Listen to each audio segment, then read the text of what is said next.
Ladies and gentlemen, thank you very much for the invitation. I am talking about a different topic here, another group of victims, the Roma and Sinti and their persecution during the Holocaust. Why do I talk about Roma and Sinti? Because they are the second group that has been persecuted by the Nazis for purely racist reasons. So the Nuremberg laws actually were applied to only two groups, that was Jews and the so-called Gypsies, the Roma and Sinti. There are about 300 to 500,000 estimated victims. We have to stress this, the problem being that we have no clear, reliable numbers on the Roma population before the wars, and there is up to date maybe a documentation of close to 300,000 victims that can be documented, and an inspired guess is about 500,000, so it's a little bit like the discussion of the 6 million. The photograph that you see here will demonstrate that although the topic was not talked about and not researched, it was always in front of our eyes. This photograph, which was published for decades after 1945 in Western Europe as the girl with the headscarf, as a symbol for Jewish suffering, actually depicts a Sinti girl from the Netherlands, Settela Steinbach. She was identified in 2005 by a journalist from Holland with the help of her distant relatives. So it was always there, the topic, but nobody wanted to deal with it for a long time. What is so difficult about dealing with this topic? First of all, there is a deep-seated prejudice towards Roma and Sinti in European culture. Europeans have perceived for over 100 years the Roma and Sinti as something like the last wild people, the Indians of Europe they've been called, people roaming aimlessly through Europe that have nothing to do with European culture. You can see here a postcard from 1910. This stereotype, of course, was not true even in 1910 when this card was printed. Even then, more than 90% of the Roma population was settled. Most of the Roma in Eastern Europe actually were agricultural workers. The situation in Western Europe was a little bit different. Here, social integration was much more advanced. Here, for example, you see the family of a West German entrepreneur. Many Sinto families in Western Germany, for example, were running cinemas. So the beginning of the cinematic industry was closely linked to the Roma and Sinti communities. Of course, there were traveling Roma and Sinti groups in the 20th century, in the first half of the 20th century, but they make up about 7% of the Roma and Sinti population. What was typical was that there was nearly complete registration of the Roma and Sinti population long before the Nazis came to power, which made their persecution a lot easier and effective. There was a strong tradition in academia of eugenics and racial and racist profiling. Here you can see the most eminent so-called profiler, Robert Ritter, who wrote 50,000 racist profiling cards for Roma and Sinti from Germany between 33 and 39.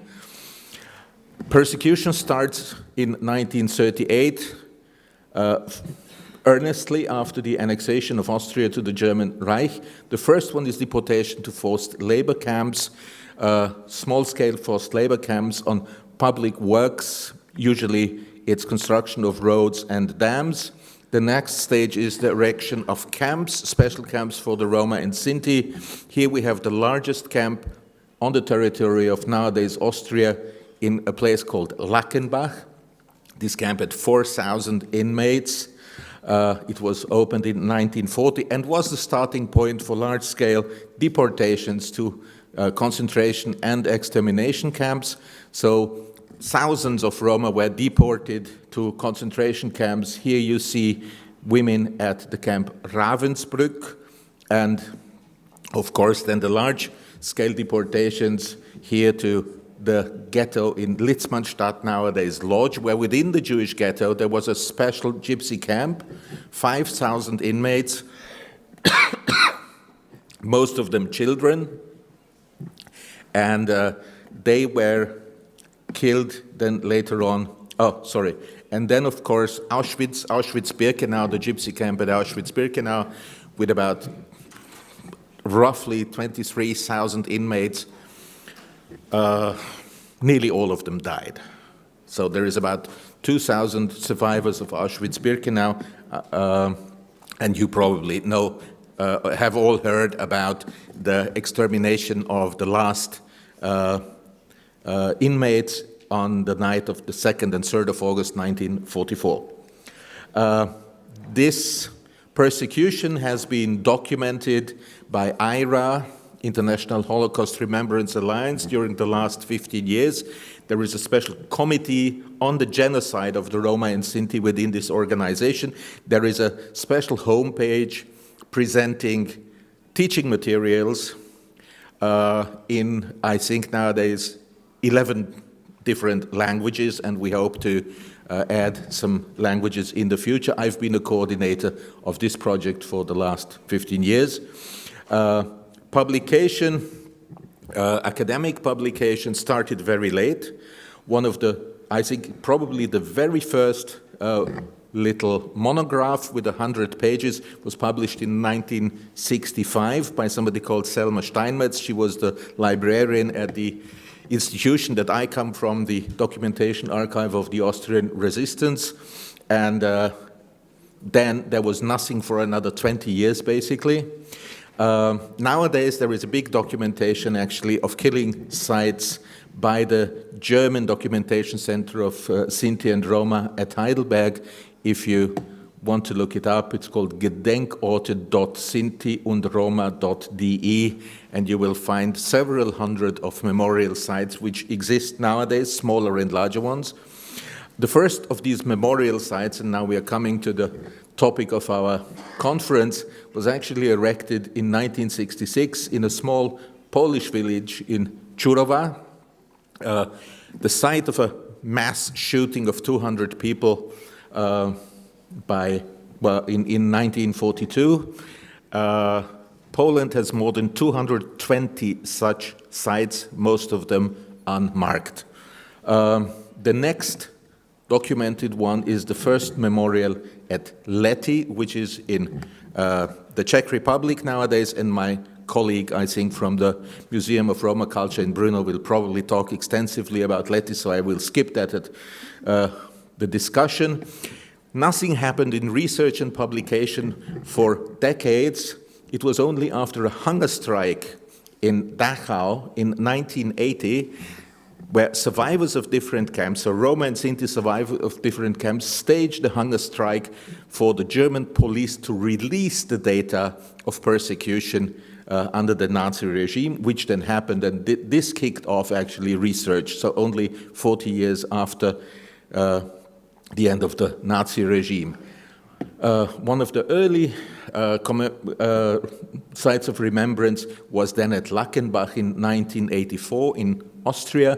It is, and later on then, in Austria, also in the concentration camp of Mauthausen, the first memorial plaque within any concentration camp remembering the fate of Roma and Sinti was erected only in 1994. So you see 50 years after the end of the war.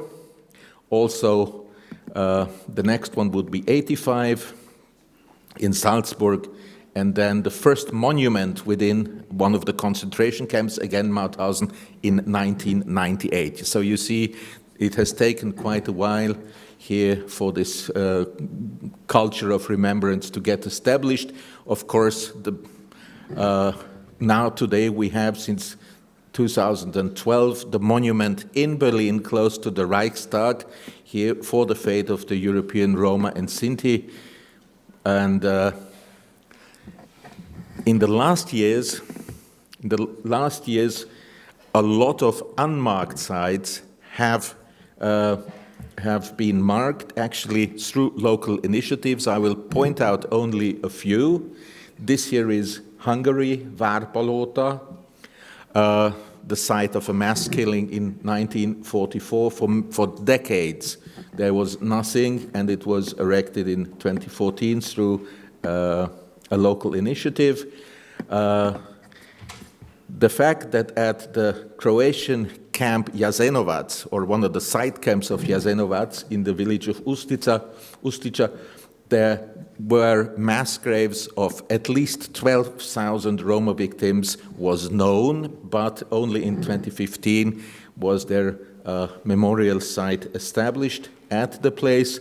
And the same is here for Chełmno nad Nerem, again now in Poland, one of the largest mass graves of 4,300 victims. And the memorial site was put up now in 2016 with the help of the Austrian government, since most of the victims are Austrians. A whole culture has been established in the last 15 years. The largest annual event at Auschwitz-Birkenau on the 2nd and 3rd of August is this commemoration of the liquidation of the so-called Roma camp or gypsy camp at Auschwitz-Birkenau. You can see here photographs from this annual event. And the latest topic, and what this, the IRA committee is actually concentrating on at the moment, is saving endangered sites of commemoration. I will give you a couple of examples. This is Komárom, a collection camp in the north of Hungary. About 4,000 victims buried on the site, so far not marked. At the moment, this is being turned into a kind of art museum by the Hungarian government, and there lots of organizations are campaigning for a commemoration site for the Roma victims to be established there as well. The same is happening in Serbia. Tobovske Šupe, a local camp run by Serbian troops and German troops just outside of Belgrade, probably around 2,000 victims, completely unmarked. And of course here, Valguna Ezers, the lake of Valguma. You can see here a painting only by one of the local artists from the Roma community, Karlis Rudenic.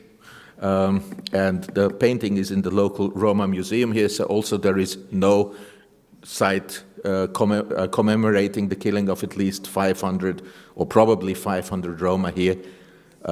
But it's not an Eastern European problem, so don't get me wrong, just to give you a dimension.